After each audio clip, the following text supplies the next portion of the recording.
Hi, welcome to my automotive show EKG Canadian Enthusiast. Today on the show we're going to talk about 17 new EVs from Toyota and Lexus and many more. So join me on this show.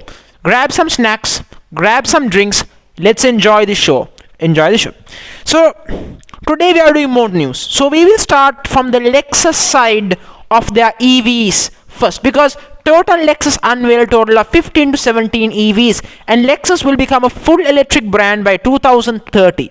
So this shows that everyone said that Lexus is behind in the EV game. Here is Lexus and Toyota coming back and saying we were slightly quiet about it, but hey, we are back. Now who is ahead of you? Now who is better? So let's start with Lexus. I'm not primarily focused on Toyota here that much because they have way too many and it's a global. Lexus is a little bit more easier. Lexus unveiled quite a few EVs. Now these are some things I personally noticed by looking through the pictures and the video of the teaser. Lexus, for me personally, have unveiled the next full electric Lexus IS, the next full electric Lexus IS, ES, and LC, and the Lexus RX as well, in my personal opinion. Now the reason I can say that particular concept look like the Lexus IS EV is because of the design of the exterior design and the windows, the pillar design of the windows. So that's the reason why. So a future EV Lexus IS is a very, very good thing indeed, I tell you that. And the future of the Lexus ES is also now safe, because there is a full electric Lexus ES coming. I will guarantee you that it's going to be the case. Then of course there is a convertible within all. For me, that is the next generation full electric Lexus LC for me. So imagine a 500-600 horsepower full electric luxury Grand Tourer in EV form. That's the dream with Lexus quality and Lexus luxury. You can't ask for more.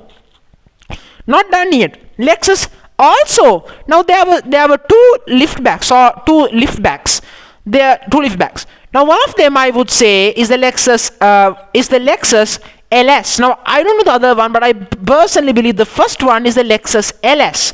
So the Lexus LS, the S-Class competitor, could easily become into a liftback, which would be more profitable for Lexus, and plus, just like how the Porsche Panamera or the Taycan are competitors with the S-Class, it doesn't mean you necessarily have to be a four-door saloon to compete against the S-Class. So if the next gen Lexus LS is going to be an EV and a liftback, I won't mind that, personally speaking, and it's very, very good to see that Lexus is moving with the times very well.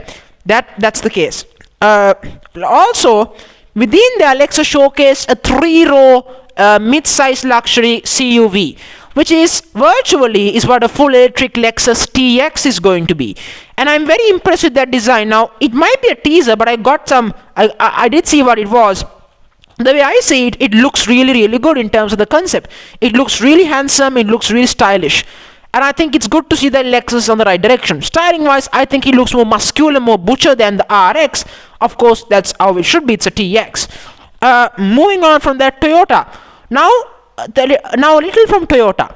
Toyota unveiled a concept that looks like a replacement for the FJ Cruiser in EV form. Now I won't mind that, personally speaking, an EV FJ Cruiser. Now if you don't know, markets outside the United States, the FJ Cruiser is still being sold. So technically, for 99% of the world, the FJ Cruiser is not really dead. It's only in North America. It's kind of weird in some terms, but this EV FJ is really going to be good. It's really going to be impressive, and it's going to sell like hotcakes. So there's no question about that, the FJ Cruiser. Then moving on, Toyota also teases a full EV pickup truck. For me, that's the next generation full electric EV Toyota Tacoma or the Toyota Hilux for me. I would not be surprised if the next generation Tacoma is going to look exactly like that vehicle. I would not be surprised whatsoever. I will guarantee you that it's going to look exactly like that. Then moving on from that, Lexus also teased a full electric replacement for the Lexus LFA.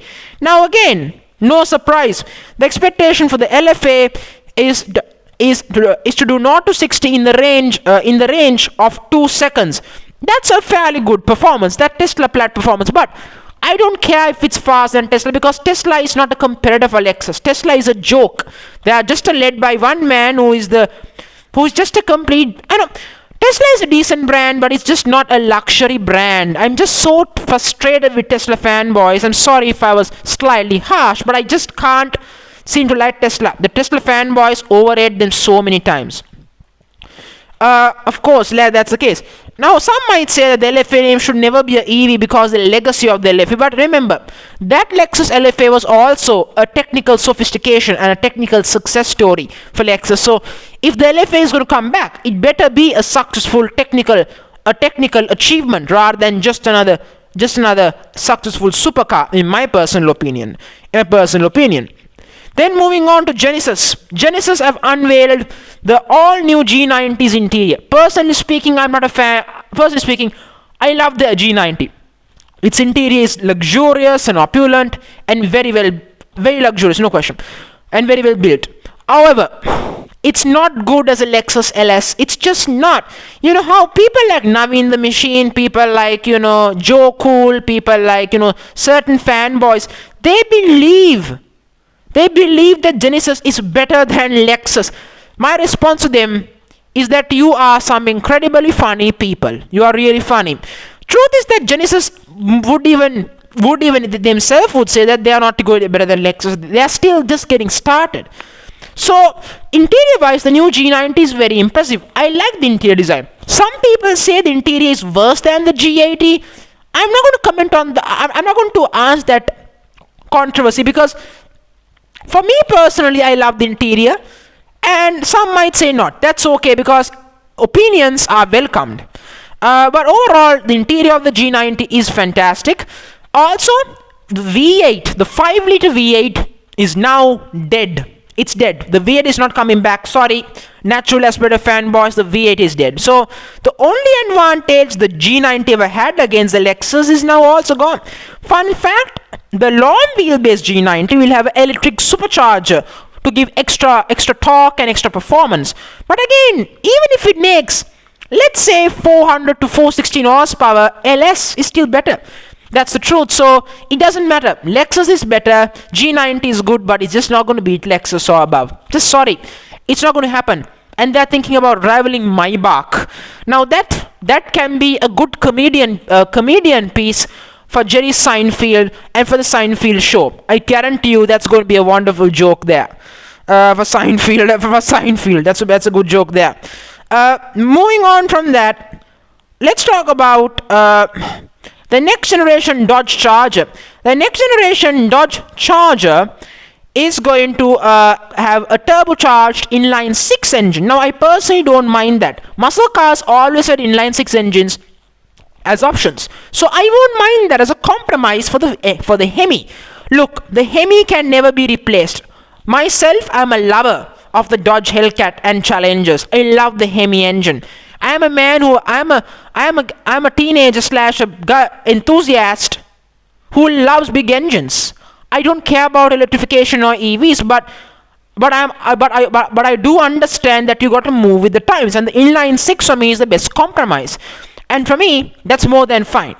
So then, moving on from the Dodge Challenger, Hyundai have revealed prices for the Hyundai Icona 5. Now, this is where this thing gets very funny. The most affordable Icona 5, which has a single electric motor and 168 horsepower, that costs $40,000. That actually almost $41,000 after destination fees. It's so overpriced. Come on, the BZ4X have more horsepower than this, and it has a better interior than this vehicle. And plus, EVs are just not about 100 grand, 200 grand EVs. EVs have to be affordable. And if this vehicle starts at $40,000, can you imagine if someone fully optioned this? It will cost $50,000. Imagine that. And some might say, well, how much is a single electric, single motor, limited trim in the Icona 5? Well, that will cost you $51,825. That is insane. It's really insane from Hyundai. That's really insane. I'm sorry, this is just too expensive. The most expensive is the limited trim with the dual motors. That will cost you $55,725. So that thing is already 60 grand. And imagine this, the GV60 is not going to be much more expensive. So why would you buy a Hyundai rather than Genesis? So if that's the case, why would anyone buy a Genesis? I'm confused with Hyundai and Kia's pricing approach, because everyone say that the BZ4 is expensive, but it isn't. The BZ4 is well priced. So yeah. So on this notion, I'm going to end this video. Thank you very much for joining me on this show.